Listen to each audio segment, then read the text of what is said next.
میں یہ بھی عرض کروں گا کہ ایک اسی پروسیس میں چونکہ ہم اس وقت سیکورٹی کونسل کے نان پرماننٹ الحمدللہ ممبر ہیں 1 جنوری 2025 سے 31 دسمبر 2026 تک، تو یو ایس نے ایک پریس ریلیز، یہ وہاں اس طرح کا واقعہ دنیا میں کہیں ہو، جعفر ایکسپریس پہ بھی ہوا، تو وہ ایک پریس ریلیز یونینیمس 15 ممبر ہیں، 5 پرماننٹ ہیں، 10 نان پرماننٹ الیکٹڈ ہوتے ہیں 2 سال کے لیے، تو وہ ایک پریس ریلیز انہوں نے اسی سسٹم کے تحت دی، مجھے کاپی مل گئی۔ اس میں پاکستان کے بہاف پہ میرے 2 اعتراضات تھے۔ ایک اس میں پہلگام لکھا ہوا تھا صرف، اور دوسرا اس میں بلیم ڈالا گیا تھا دی ریزسٹنس فورم۔ یہ وہ فورم ہے کہ جب 2019 میں اس کو ہڑپ کیا گیا غیر قانونی، جو کہ ہم نہیں مانتے، وہ بالکل انلیگل ہے، تو اس کے نتیجے میں جموں اینڈ کشمیر میں ایک فورم بنا جس کا نام ہے دی ریزسٹنس فورم، اور اس پہ اس کو کنڈیم کیا گیا، اس کو ذمہ دار ٹھہرایا گیا اس پریس ریلیز میں۔ تو مجھے آئی، میں نے دیکھا، میں نے کہا یہ ایکسیپٹیبل نہیں ہے۔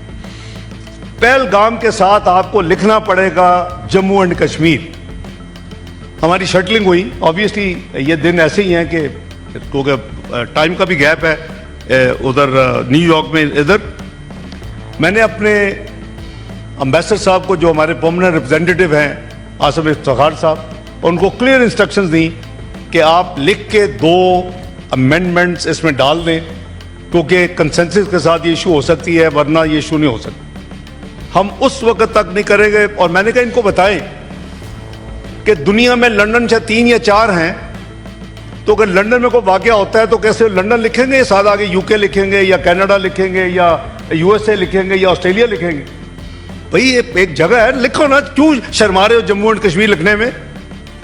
دوسرا میں نے کہا یہاں ہمیں ایویڈنس دکھائیں کہ یہ دی ریزسٹنس فورم نے، دی ٹی آر ایف نے کیا ہے، تو پھر ہم اس کو رہنے دیں گے، یا ان کی اونرشپ دکھا دیں کہ انہوں نے ایک میڈیا میں چلا بھی دیا کہ انہوں نے اون کر لیا، وہ جھوٹا تھا۔ نہیں، یہ نہیں ہے۔ تو اس پہ قریباً ہمارے 2.5 دن لگے۔ وی ریفیوز ٹو بج ان۔ مجھے بڑے بڑے کیپٹل سے کالیں آئیں کہ دیکھیں اس وقت میں جی nothing doing,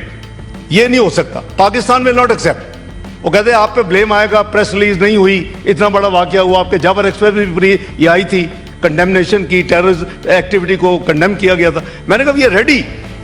but please you have to put in Jammu and Kashmir and have to delete this T R F.